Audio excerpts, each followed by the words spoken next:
Hello everyone, welcome to JMU study. देखो, जो आज का टॉपिक है वो है हेलो एल्केन की रासायनिक अभिक्रियाएं, यानी कि हेलो एल्केन कौन कौन सी रासायनिक अभिक्रियाएं देता है। देखो, ये जो हेलो एल्केन है ये मुख्यतः 4 प्रकार की रासायनिक अभिक्रियाएं देते हैं।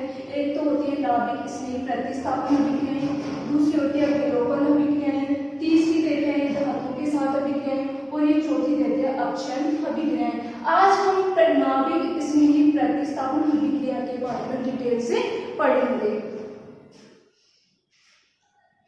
किसके बारे में डिटेल से पढ़ेंगे? नाभिक स्नेही प्रतिस्थापन अभिक्रिया के बारे में। देखो, यहाँ पे एक शब्द है नाभिक स्नेही। नाभिक को स्नेह करने वाला। किसको स्नेह करने वाला? नाभिक को स्नेह करने वाला,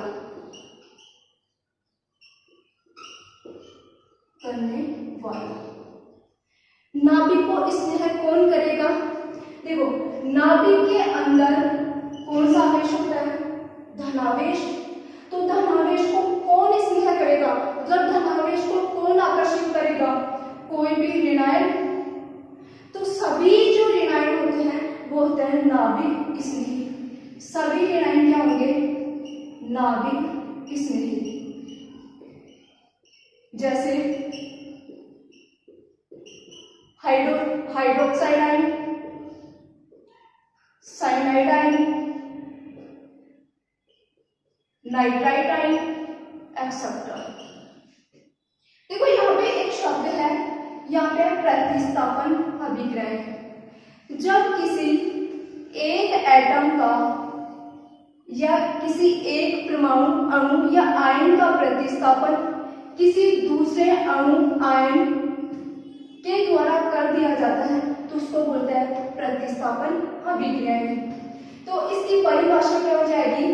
जब किसी एक नाभिक स्नेही का प्रतिस्थापन किसी दूसरे नाभिक स्नेही के द्वारा कर दिया जाता है तो उसको बोलेंगे नाभिक स्नेही प्रतिस्थापन अभिक्रियाएं।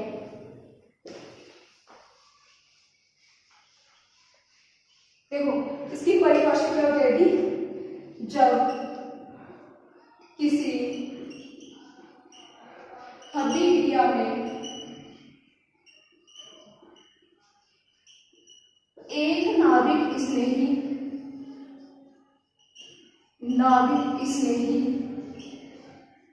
का प्रतिस्थापन किसी प्रबल नाभिक स्नेही के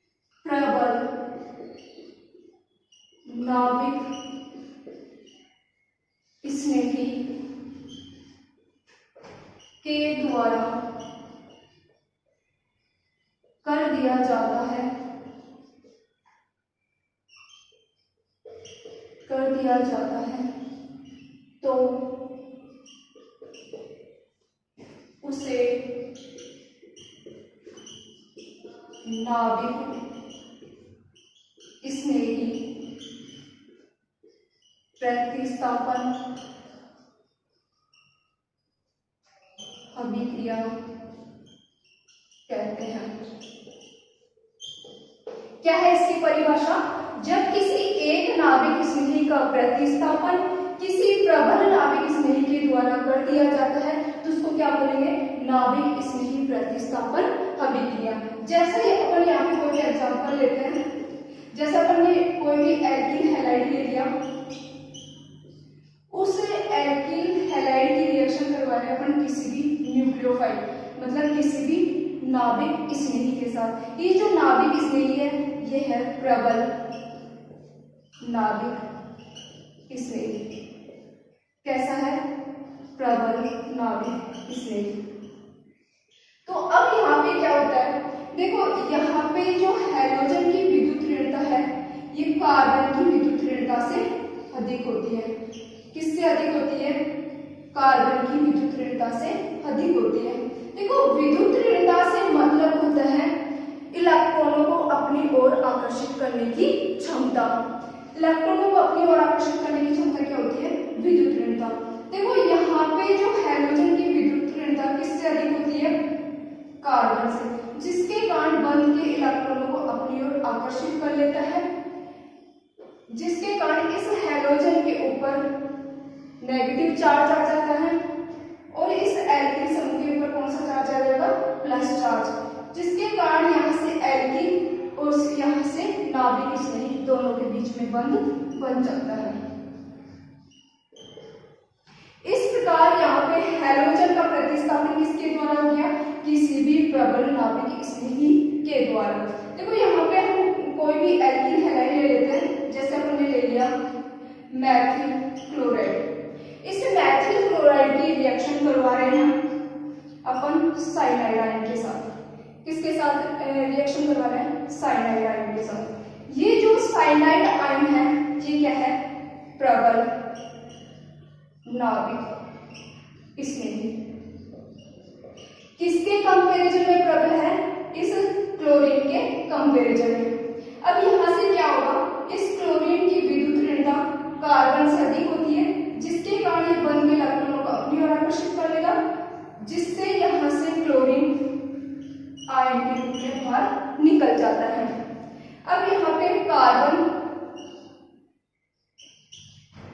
और इस साइनाइड के बीच में बंध बन जाता है। किसके बीच में, साइनाइड के बीच में। देखो यहाँ पे क्या जुड़ा है, क्लोरीन, और यहाँ पे क्या जुड़ा है, साइनाइड। मतलब क्लोरीन का प्रतिस्थापन किसके द्वारा कर दिया गया, साइनाइड आयन के द्वारा। ये जो देखो नाभिक स्नेही अभिक्रियाएं होती हैं, ये नाभिक स्नेही अभिक्रियाएं दो प्रकार की होती है। कितने प्रकार की होती है नाभिक स्नेही अभिक्रियाएं, दो प्रकार की होती है। एक तो होती है SN1 अभिक्रिया और दूसरी होती है SN2 अभिक्रिया।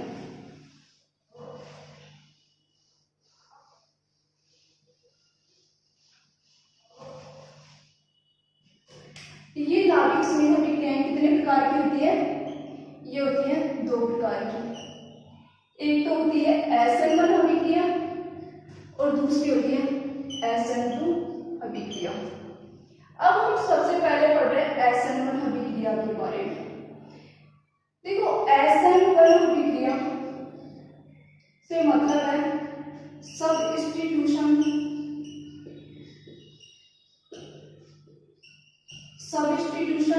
न्यूक्लियोफिलिक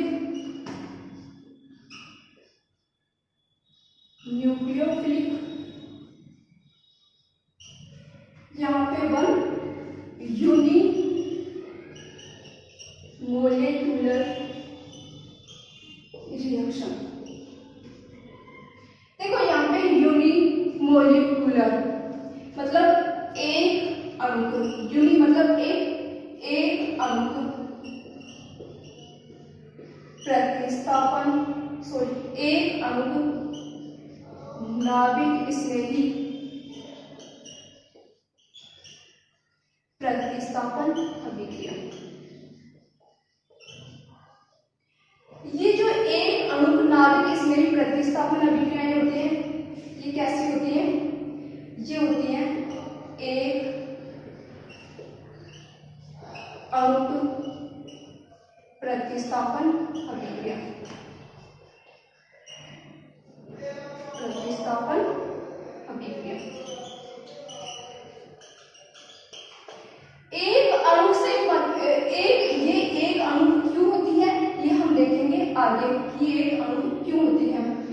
ये जो SN1 अभिक्रिया है ये देते हैं तृतीयक एल्किल हैलाइड। SN1 अभिक्रिया किसके द्वारा दी जाती है, तृतीयक या फिर 3 डिग्री एल्किल हैलाइडों के द्वारा दी जाती है। या फिर हम इसको क्या बोल सकते हैं कि जो SN1 अभिक्रिया है ये तृतीयक एल्किल हैलाइडों में होती है। देखो तृतीयक एल्किल हैलाइड से मतलब है कि जब एक कार्बन 3 अन्य कार्बन या 3 अन्य एल्किल समूह से जुड़ा हुआ तो उसको क्या बोलेंगे, 3 डिग्री एल्किल समूह। और जब इस 3 डिग्री एल्किल समूह से जब कोई भी हैलोजन जुड़ा होता है तो उसको क्या बोलेंगे, तृतीयक एल्किल हैलाइड।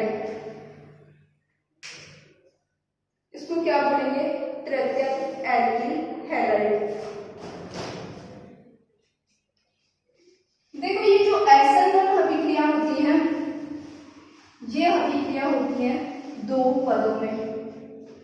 कितने पदों में होती है? यह अभिक्रिया दो पदों में होती है। कितने पदों में होती है? दो पदों में होती है।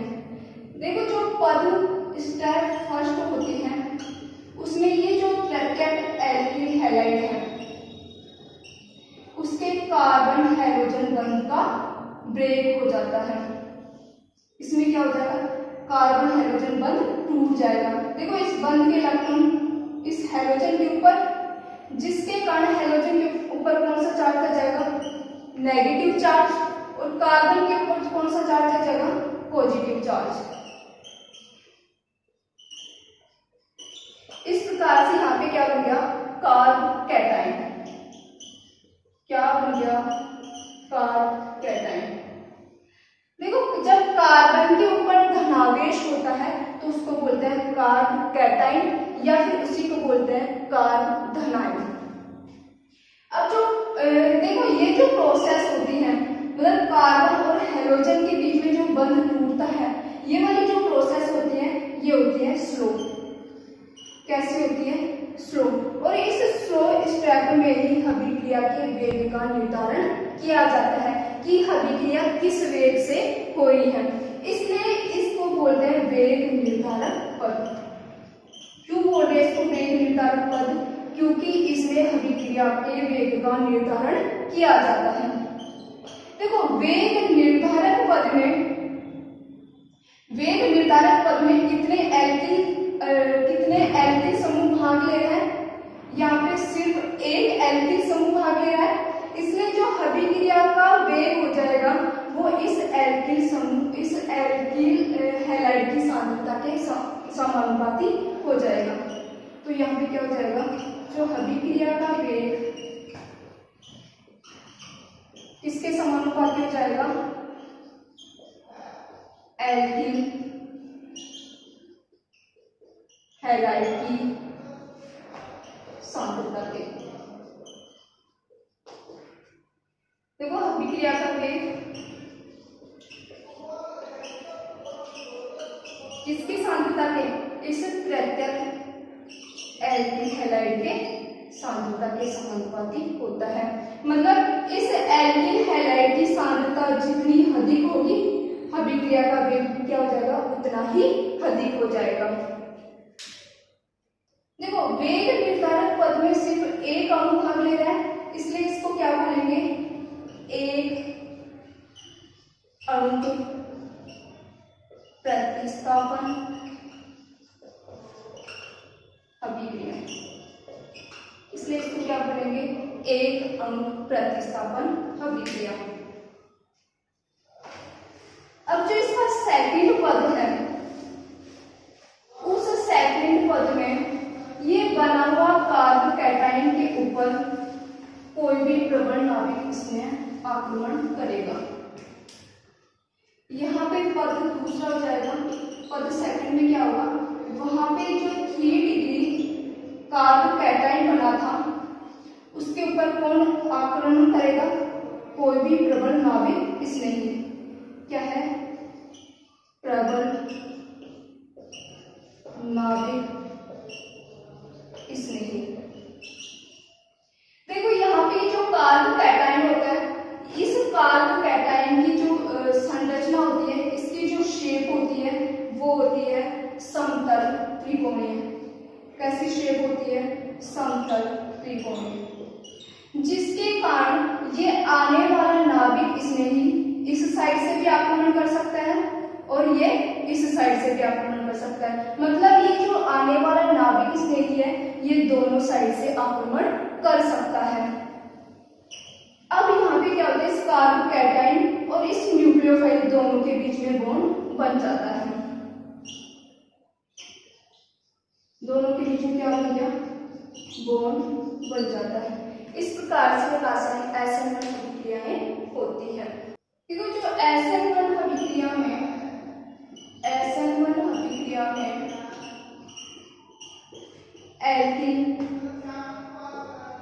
एल्किल हैलाइडों की क्रियाशीलता का क्रम, क्रियाशीलता का क्रम। देखो सबसे अधिक क्रियाशील होते हैं तृतीयक एल्किल हैलाइड। सबसे अधिक क्रियाशील कौन से होंगे? तृतीयक एल्किल हैलाइड। उसके बाद में द्वितीयक एल्किल हैलाइड होता है, या फिर इसी को क्या बोलेंगे 2 डिग्री एल्किल हैलाइड। उसके बाद में कम क्रियाशील होते हैं 1 डिग्री एल्किल हैलाइड। और जो सबसे कम क्रियाशील होते हैं वो होता है मैथिल हैलाइड। सबसे कम क्रियाशील क्या होता है? मैथिल हैलाइड।